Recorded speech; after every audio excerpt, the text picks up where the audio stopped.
রাজমাই বাজার যাই, সুন্দর সুন্দর গো শাড়ি কিনে দিব মই।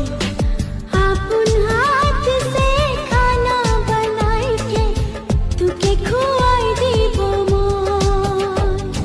তুই মুই মিলে প্রেমে ঘরটা বানাবো, ওই ঘরে করি সঙ্গে রহিব, সাঁঝে সকালে তোকে প্যার করে থাকবো। মোর জীবন